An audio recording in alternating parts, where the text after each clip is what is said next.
I've never been much of a man. I barely crack 5'6", I can't handle my liquor, and I've never been in a fight in my life. But when Lainey got pregnant, I decided it was time for a change. I started working out, I learned how to change the oil and tires on the Buick, and I even got a pistol. I was going to protect them. Lainey and my unborn child both. Whatever it took. I could tell Lainey thought it was all a little silly, my newfound quest for manhood. It was easy for her to say. She was doing her part, carrying the burden of life inside of her, while all I could do was hold her hair in the early stages of pregnancy as she puked into the toilet, and sometimes I even messed that up. She seemed to think she could still do it all by herself, and she was probably right. When I brought home the gun, she was livid. All we needed, she said, was a baseball bat. And someone strong enough to swing it, she might have added. I took it back the next day and bought a Louisville Slugger instead. The baby came without a hitch, little Annika, looking just like her mom. And what we lacked in protection, Lainey made up for with her near-neurotic preparation. She had it all, the books, the vitamins, and the breastfeeding techniques. But perhaps her favorite new mom toy came in the form of a kiddo's baby monitor that she got at the baby shower. I couldn't remember who gave it to her. It gave off a small hum, scarcely a whisper, every single night. Just vague static. White noise, interrupted only on the occasion by a cough or hiccup or whimper from sweet Annika. She wasn't a fussy baby at all. The monitor rested on Lainey's nightstand, securing my wife like a second quilt. A small red dot indicating the device was alive and well, dimly bathed the room in crimson, and optimal display provided a blue-tinted camera feed aimed at Annika's crib. We could hear her, and we could see her, and all was well in paradise. Oh, there were tough times for sure. The jaundice was bad, and it led to things even worse. Pneumonia, strep, infections no fun for an adult, but an enormous deal for a baby. We spent plenty of time in the hospital, and the nurses all loved Annika. They always remarked on what a well-behaved baby she was. The marriage grew stale, but what marriage doesn't? The sex was rare and forced, just another thing for Lainey to check off her to-do list. Was it ever really not that way, though? I tried to remember, but life before Annika seemed trapped in a cloudless haze. Becoming a father seemed to alter the very structure of my brain.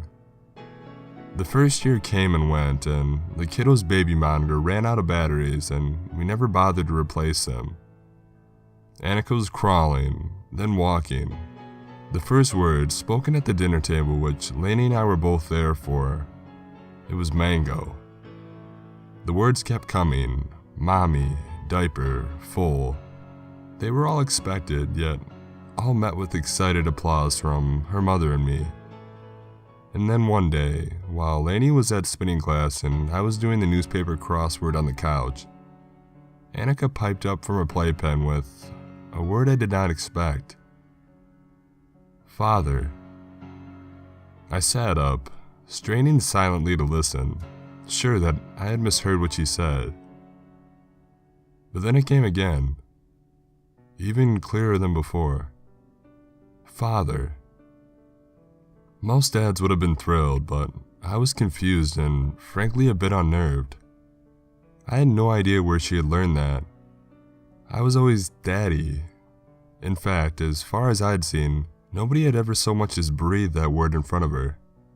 Yet there she sat, squawking away, giving voice to a word uncomfortably formal as though it were the most natural thing in the world. Lainey didn't seem as interested as I did, and in fact, she seemed a little bit more miffed. Annika had been growing more distant from her lately. This was the age children usually clung tightest to their mothers, yet Annika seemed to have no such proclivity. One doctor theorized that Annika might have been having her needs met through another source. Did she have a stuffed animal she was particularly attached to? A blanket maybe? But we could think of nothing. We had her tested for autism. We had her tested for everything. Nothing could explain her level of detachment from us, nor her remarkably tame behavior. Professionals had never seen anything like it, but they didn't seem to think it as much cause for concern. "Count your blessings, friend," one of them told me in a heavy English accent as he escorted me from his office. "Between you and me, 9 out of 10 kids her age is a right little shit." Still, we couldn't shake the feeling that something was wrong. One night, Lainey had decided she had enough. She dug the old kiddo's baby monitor out of the box in the attic. She put new batteries in it and rewired the camera in Annika's room, and for a few hours, the white noise hummed beneath our sleep once more. I woke to the sound of Annika's babbling away in her crib. I turned toward the monitor and my eyes swam barely open in the sea of crimson from its light. She was repeating the same word, again and again. "Father. Father." I rode over toward Lainey, and she was still asleep. Annika wasn't being very loud. I stumbled out of bed, wiping my eyes, and picked up the monitor. My fingers fumbled for the switch on the back, and when I flicked it, a dull, blue glow sprang from nowhere. I squinted my eyes to see into Annika's crib, and I let out a strangled cry. The monitor slipped from my hands and crashed onto the floor, and Lainey woke up with a start, mumbling, "What's the matter?" But I couldn't speak. Someone was holding my daughter. Without a word, I ran into the hallway, not even bothering to grab the Louisville Slugger from the closet. The door to Annika's room was open, and my socks slid out from under me as I crashed into the wooden hallway floor as I reached it. And as I lie, prone, I had a clear view into the bedroom. Annika sat up in her crib, crying wildly for a change, startled by the noise. Nobody was holding her. I swear to God, honey. But Lainey wasn't having it.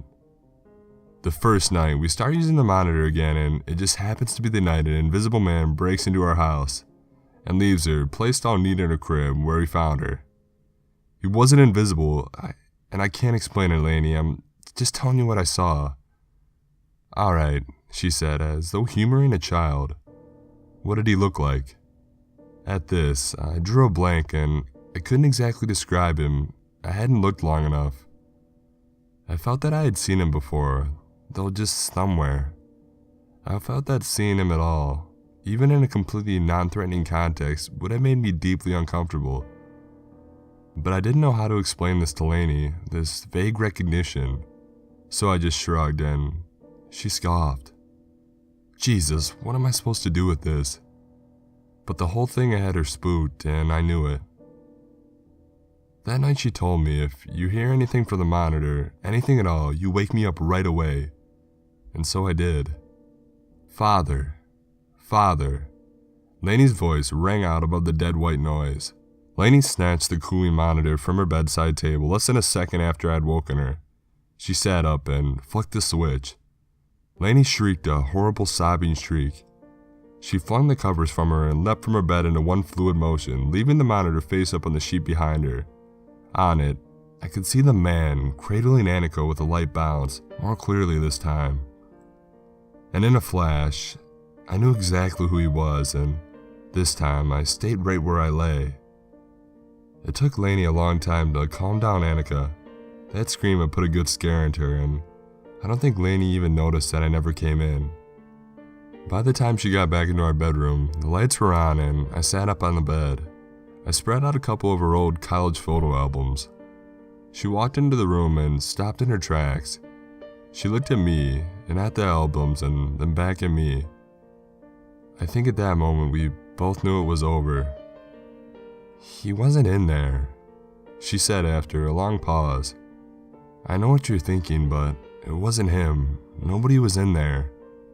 "Fine," I said, "but he was on the monitor. You know he was on the monitor. Why, Lainey?" She looked down at the albums, at the old pictures from which Will Harding's dumb face grinned up at both of us, feigning innocence. "Father, She looked at me and the guilt shone in her eyes. Will's the father, not me. Will Harding. She started to cry and I stood up and walked out of the room, pausing a few inches from her face to say softly, almost sweetly, "You're awful, you know that?" Then I left the house and I never walked back inside. Lainey brought all my stuff to my new apartment a couple days later and the divorce went through quickly. She didn't want it to, but she understood. She of course got custody of Annika, having the tremendous advantage of not only womanhood but of actually being Annika's biological parent, and I didn't fight it. It's amazing how quickly I stopped loving both of them. Will Harding was a big, brash man. He had tattoos, muscles, and watched football and drank beer and got mean when he did. And that's why Lainey left him, after 2 passionate, terrible years. She once told me she married me because I was everything Will was not. But it wasn't long before she realized that, by the same token, Will was everything I was not. I guess old habits die hard, and after 3 months, Annika was born, and so did Will. He found out that Lainey had had a baby and came to the house. She shut him out, screaming at him that he wasn't the father and he wasn't, but he knew and she was lying. So he got real drunk and real mad and didn't put on a seatbelt, and on his way back to our place, he sped his fucking Camaro up a curb and into a big brick mailbox. Lainey had went to his funeral when she told me that she was getting her teeth cleaned. She sent me a Christmas card last year. She and Annika, smiling underneath the hearth in cheesy red sweaters, stockings hung on either side of them. I looked at the little girl that I used to call mine, now 7 years old, and I felt nothing. I wondered absently if I should feel guilty and if I had somehow failed as a dad. But those thoughts, often though they came, never lasted long. She didn't need another father, and she already had one. After all, she seemed to like him just fine.